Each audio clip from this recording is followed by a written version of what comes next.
Hey guys, welcome back to Home Built, and this week we are hopefully going to finish up the center console of the Alfarrari.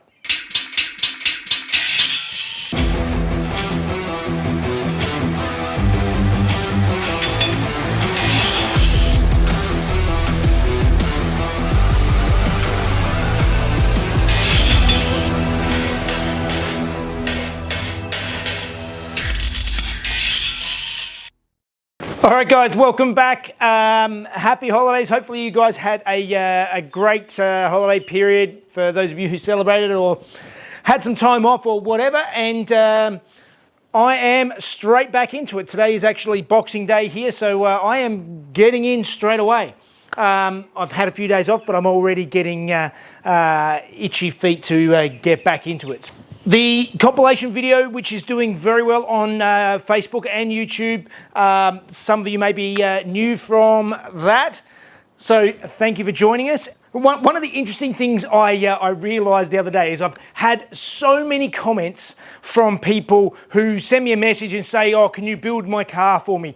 And anyone who's been following for a while knows that I don't do that. I only build the cars for myself, but I actually did a little bit of calculations on the Alfarrari, and basically this car has taken me 4 years at roughly 3 days a week, which is 150 days a year, times 4 is 600 days, times 8 hours is 4,800 hours I've put into this. So if I was going to charge for this at local Australian shop rates, which is conservatively $100 an hour, you're looking at $480,000 Australian for me to build this. So yeah, nobody's going to want to pay me to build these cars.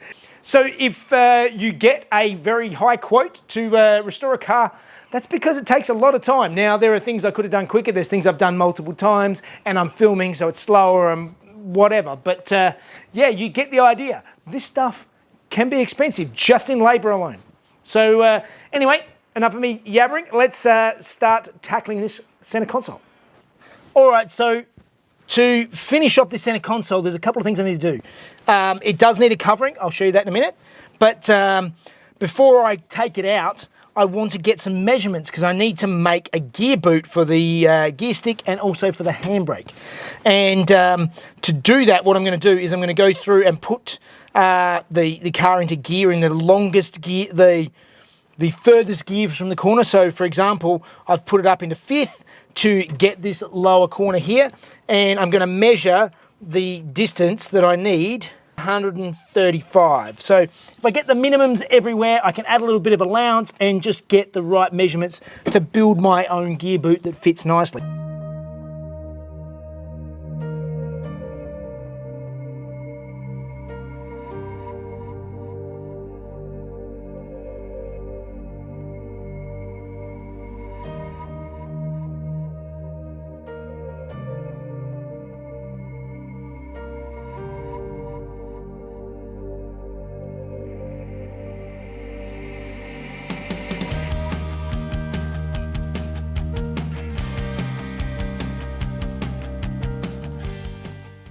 I know I mention it every time, but I just absolutely love having the world-class plasma cutter and like plasma table.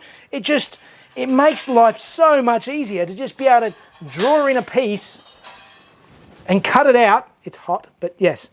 And it's like a perfect thing. It's so quick to just draw it up in CAD and cut it, and it just makes life so easy. Yes, I could cut this out by hand. It wouldn't be quite as neat, and it would take me 2 hours or an hour, and this has taken me 5 minutes. The only thing is you do have to go over the parts afterwards and clean off the slag on the back.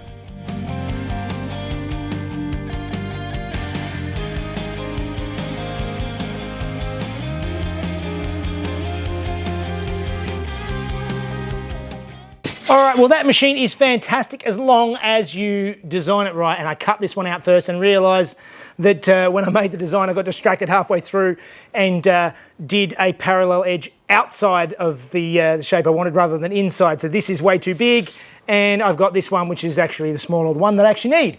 I've got this bit and this bit. Now, what are these things? So what I'm trying to work out now is I need to make a handbrake boot and a gear boot to suit this center console, and then I also have to find a way to mount it. So what I'm looking at is I've got this frame. So this polished, it's like a chrome frame. This is the original frame for the gear boot in the Alfa. And what I'm gonna do is I'm gonna be reusing this. So the gear boot is gonna go inside of this frame, whereas with the handbrake boot, I'm gonna make it so that basically the handbrake boot clips onto the top and you don't have a frame around it. It'll just be the, you'll just see the leather edge around the outside.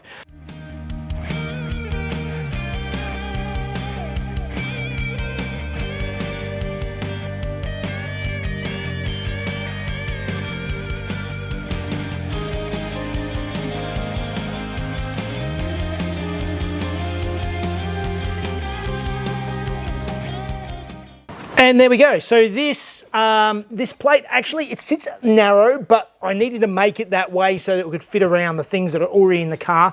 And it sits nicely, so I'll be able to wrap the gear boot in around under that. And the handbrake boot, I cut a rough hole underneath, but the piece on the top is nice and neat, and I can make the handbrake boot to go over the top of this, wrap underneath so it'll sit flush on there and just be a nice neat edge around, and that is just bolted on the edge. All right, so just doing a final check of the center console before I cover things and finish things up, and I'm an idiot. This surround that I made for the handbrake boot, I forgot that when I trimmed this out before, it doesn't actually work completely because this hits here, so I still need to make this whole bit bigger so that the handbrake can go all the way down, and I've got a bit of room for my hand to go underneath it inside the boot. So let's get back to work on that.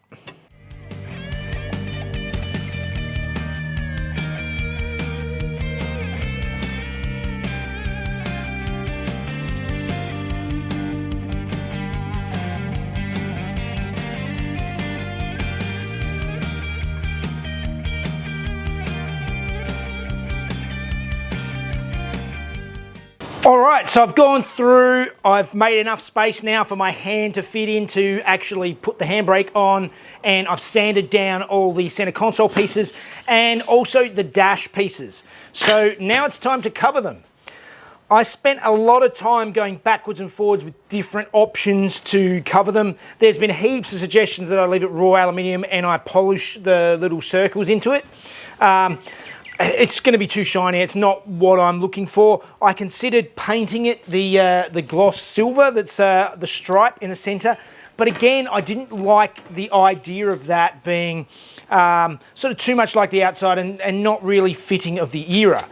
I briefly considered carbon fiber. I never considered fake carbon fiber. It would have been real carbon fiber. Fake carbon fiber is the most hideous substance known to man, and it will never go on anything I build, unless it's already on the bonnet of the Boxster, but that's going to go.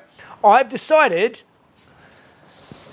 I'm going to go wood grain with real timber at laminate. So this is actual real pieces of timber, and I actually mixed up a stain that is very close to the silver of the stripes. So hopefully this will still sort of keep in with the theme of the colours. It keeps to the originality of the car, which was originally wood grain, and I think it's going to be a really nice effect.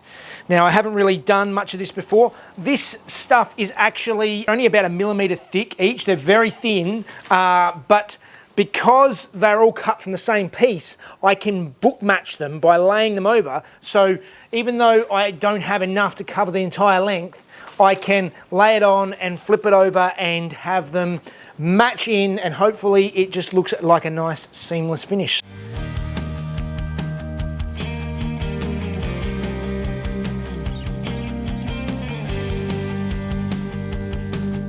All right, I have to leave that stain for 24 hours before I can actually do anything much with it. So I'm going to start sewing the gear boot and the handbrake boot for the Ferrari. I have got my rough measurements here, so I'm going to draw up a bit of a pattern, cut them out, and see how we go making some bits and pieces. So I took my basic measurements and added a 10mm seam allowance on all of the sides, and then top and bottom I've left excess so that it can wrap around the base and the top. Alright, so I've sewn all my sides together, and obviously if I turn it inside out, it's all sewed together, but to get the edge around the top and to get French seams all the way around, what I'm going to do is I'm going to cut apart one side, sew all my French seams, and then sew the top, and then hand sew back the one side. But the reason I've sewn it all is because I get that stitching line that I can then hand thread all the way up. So to clarify, if I did sew all the French seams while it was all together, I would never be able to sew the top stitch all the way around underneath where the gear stick pops out, so I have to do it this way.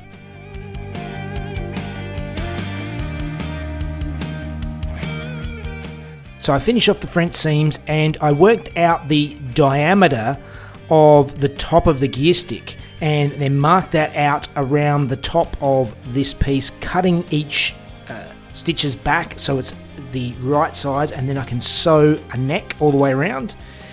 And now it's a matter of going through and baseball stitching the side back together.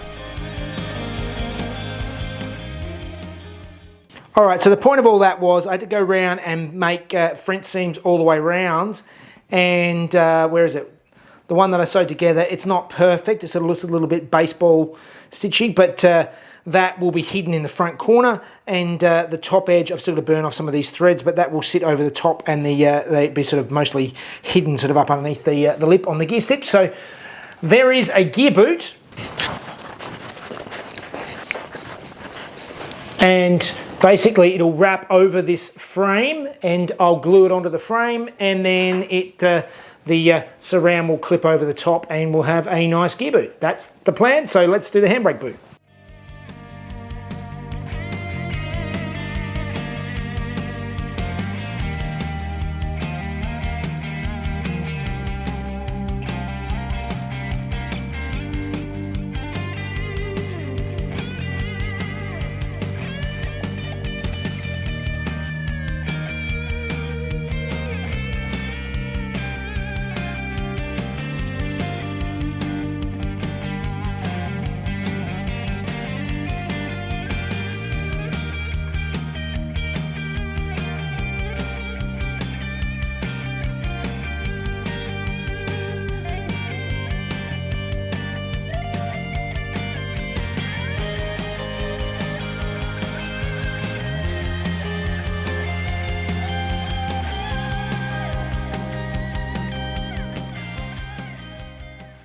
Alright, well that is definitely not perfect, but it's not too bad. So the gear boot works in all the gears, and yeah, look, it's not perfect, but the handbrake boot, I can put the handbrake all the way down, pull the handbrake up, and it actually works. So I am calling that a win. Alright, so I've left this now for a couple of days to sort of dry up and set in, and it's looking really good. You can see the wood grain coming back through again. It's not just a grey mess. It's still got a little bit of colour in it, which I think is perfect, exactly what I was going for.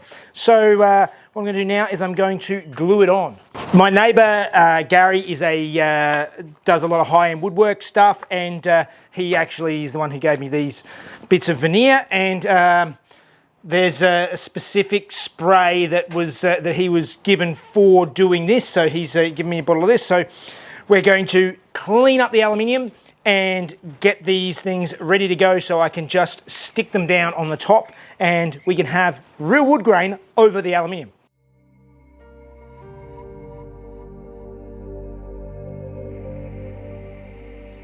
So I found it quite difficult to trim the veneer.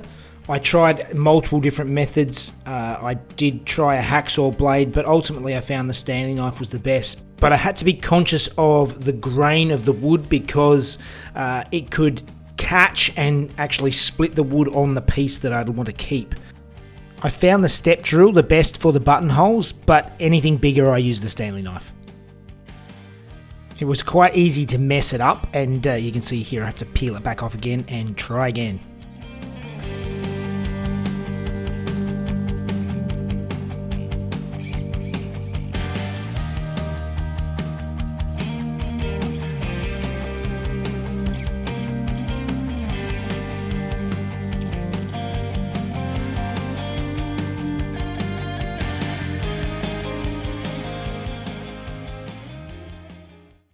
All right, that was a lot of work to get these stuck on and trim them out. It was more difficult than I thought, but if this is going to focus, you can sort of see there is a nice grey wood grain on there that matches in very nicely with the silver stripes we already have. So it sort of gives that nice contrast in the interior that matches in with what I've already got.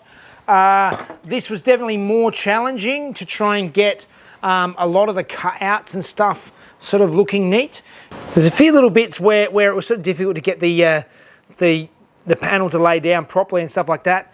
Once I get the buttons and stuff on, it's going to look good. But to seal it all in and to make it all match, what I'm going to do now is I'm going to clear coat it. And let's see if we can get a clear coat on this. Go from there.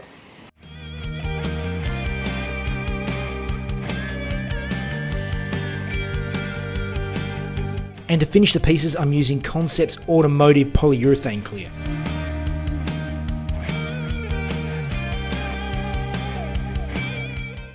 Okay, well, it's been a couple of days, and in typical home built fashion, I screwed it up.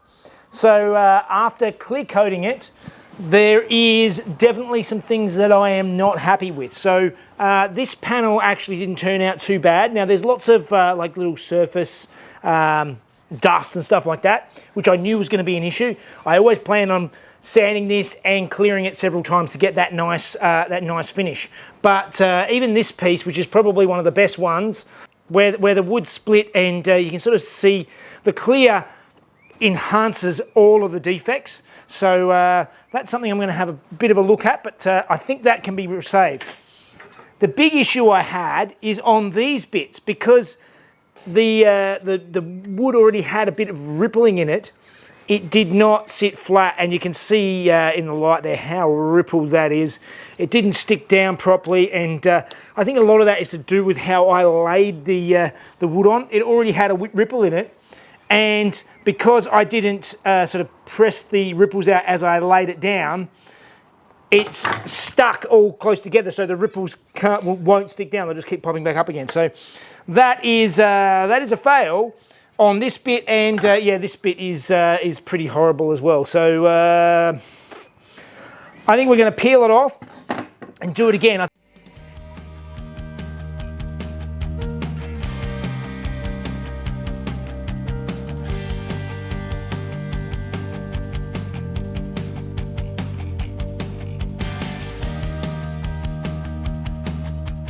So as I was peeling off this piece and getting ready to throw it and start again, I realized that it was actually coming off quite nicely. So I decided to stick it down in layers, making sure to press out all of the ripples, and it actually came out much better. Now you can see with a sand that it's much flatter than it was, and looks like I can salvage it.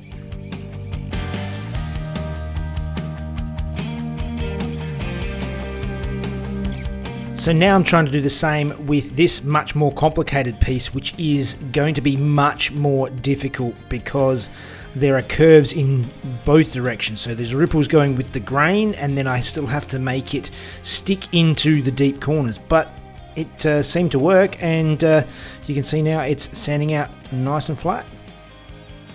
Now I'm going around any of the cracks with some natural wood putty, and then hitting all of the places where I sanded through back with the stain again. All right, well, it looks like I may have saved it. It's not perfect, but nothing on this car is, but I am much, much happier with this result now that I've stuck it down again and sanded it and gone through with a bit of spot putty, fixed up some of the cracks and things like that, and then restained any of the bits where I sanded through just with a fine little brush. So I'm going to hit it with another coat of clear, and we'll see how it turns out.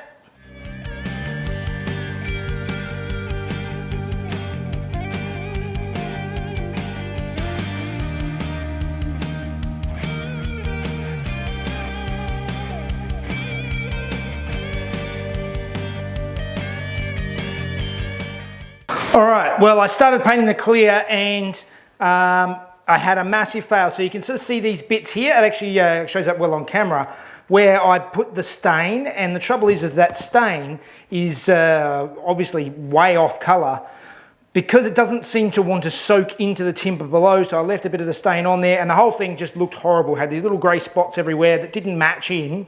And I decided to stop. I'd only done a very thin coat of clear, and I actually wiped the clear coat off with some thinners, that thin layer, so that I can go back with this rather than waiting for it and sanding it and all the rest of it. So you can see here where I've also done the little spots on here, and they just don't look right. So what I'm going to do now, clean them thoroughly, see if I can get rid of all the stain off of it, and I think I'm going to airbrush it in by hand instead. All right, so I'm going to airbrush those parts in, which means I need to match the color. For those of you who don't know, I actually was a full-time airbrush artist for 13 years. You know, that's a very basic example of some of the things that I've done. And so when I'm mixing a color, what I want to do is I generally want to start with the main color and work my way up. It's not rocket science, it just takes a bit of time and working backwards and forwards. So what I've got is I'm going to start with some white. I'm using automotive base coat because now I've gone to the automatic Motive 2K clear. I know that it'll all work nicely, so I'm just going to blow in the colors, and if I can get the color match pretty nicely, I should be able to sort of play with a little bit and make it so that it's pretty seamless. So let's give that a go. So I only need to mix up a few drops, and I start with my white and I'm just adding a little bit more black each time until I get the paint match looking just right by holding it up and just looking at the paint on the end of the stick. And then I start blowing in the little spots.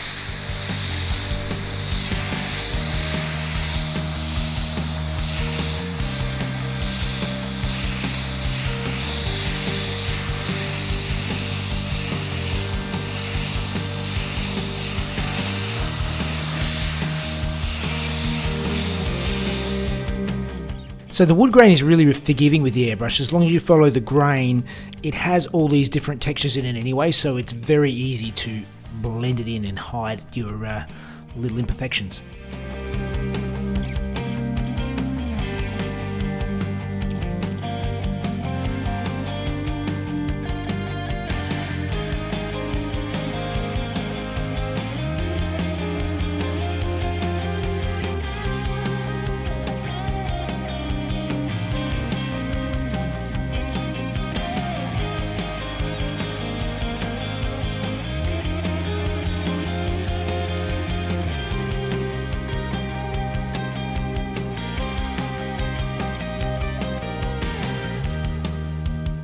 Now it's all blended in nicely, I can finally clear it properly.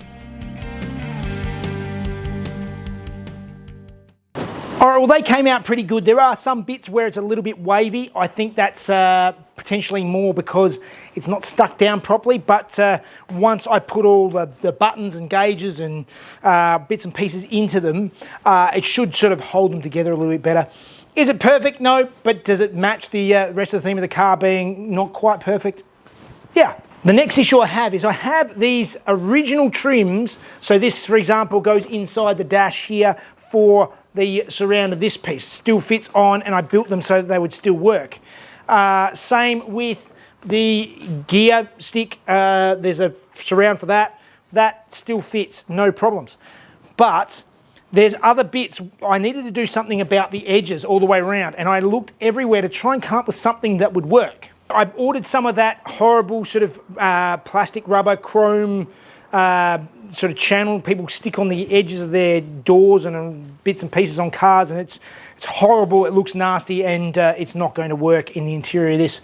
So I searched around the hardware store, and the only thing I could find that would sort of do the job is this stuff. It's this little stainless C-channel that I believe is supposed to repair the roller track on like sliding doors and things like that. You sort of clip it on and you'll get a nice smooth finish for that. So this is a nice little stainless steel trim that sort of matches in reasonably close to what the original stuff did, particularly once I polished the original stuff up. So I'm going to try and make this now work on the edges of these pieces so that it looks nice and neat and tidy.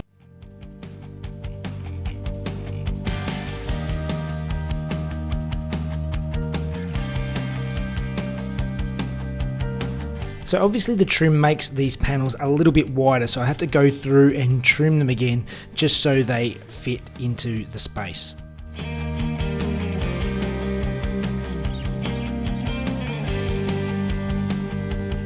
Now, bending the channel for this piece was much more challenging.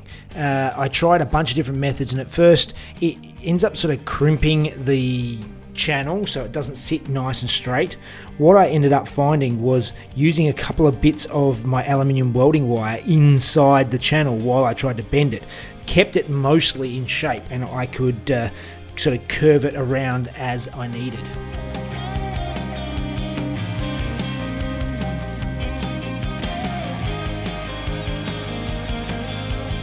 Then I have to go through and do some miters on the ends so that I sort of get the trim to sit all the way around, and it sort of gives that factory feel for the period.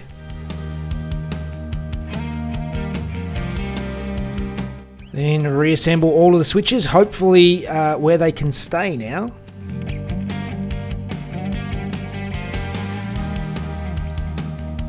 I still have a lot of wiring to do, but I'll tackle that at a later date.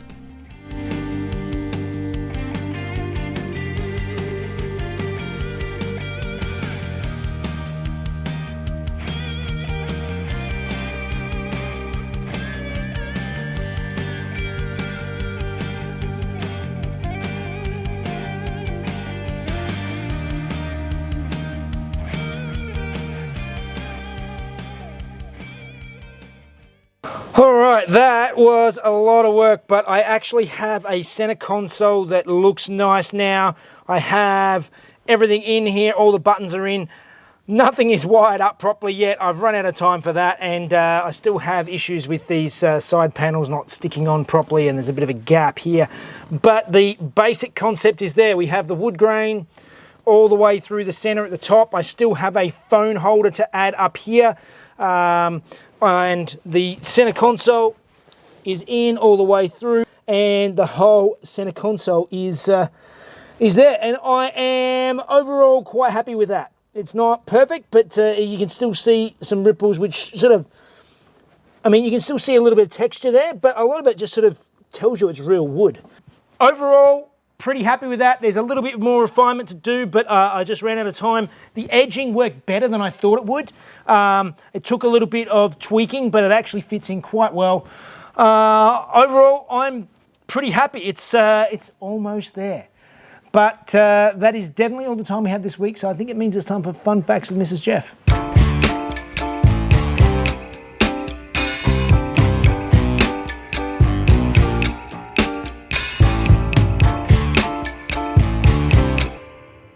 Hey guys, over the Ferrari F12's run, there have been several limited run creations made, but the most interesting seem to come from Carrozzeria Touring.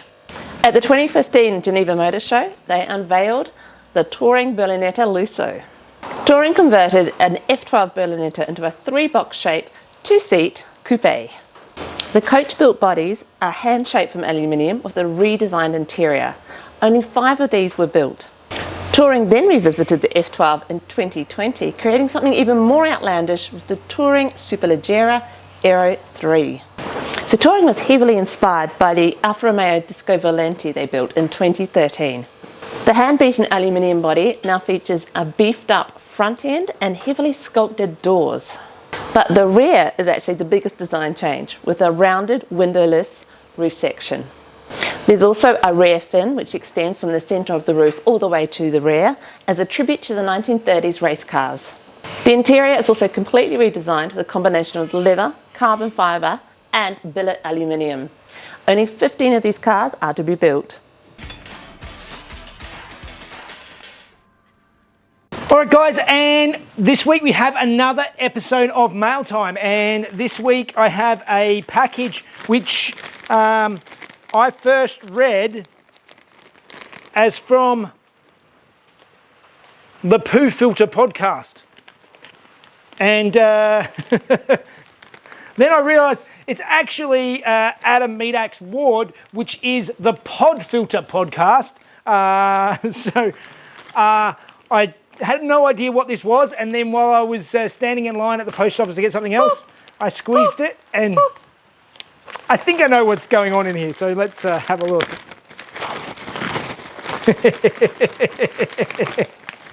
A rubber chicken!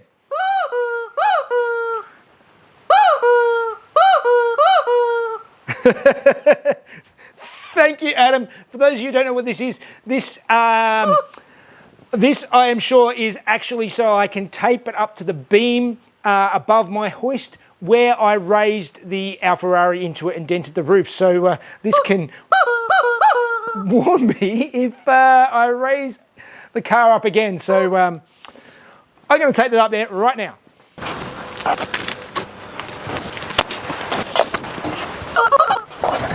All right, and thanks for that, Adam. And also thank you to TI Performance who sent me through a nice little packet of chocolates earlier, just before Christmas. And if you guys have got anything you want to send through to Homebuilt, just send it through to Homebuilt by Jeff, PO Box 1520, Bowral, New South Wales 2576, Australia. All right, well, it sort of felt like I didn't get a whole heap done today, but actually going back through and looking at it, I actually did do a lot. It was very time-consuming working with that wood grain, but I'm overall quite happy with the result. As is it perfectly flat and smooth? No, but you can sort of see the grain and the ripples with the grain. So I think it works with the interior, and yeah, it's getting there. There's not a lot left. I mean, there's only a few little bits and pieces on the interior left, and then the car is pretty much wrapped up. Oh my God, that's amazing. That's amazing to think after all these years. Yes. Happy New Year, everybody, as well. And follow Jeff, like and subscribe if you want to see the videos a day early with no ads. Patreon. Yep. And we'll see you again soon. See you next time. See you guys. Bye. Hey guys, over the Ferrari F12's run, there have been several limited at the 2015 beefed up front end, heavily sculpted rear. But the rear is the biggest design change, with a windowless rounded rear. No, roof. With the rounded windowless roof section. Yes. The combination of carbon leather fibre and billet. Carbon leather fibre. I like leather carbon fibre. With leather, carbon fibre. And but that's no combo there. I thought leather carbon fibre was a thing.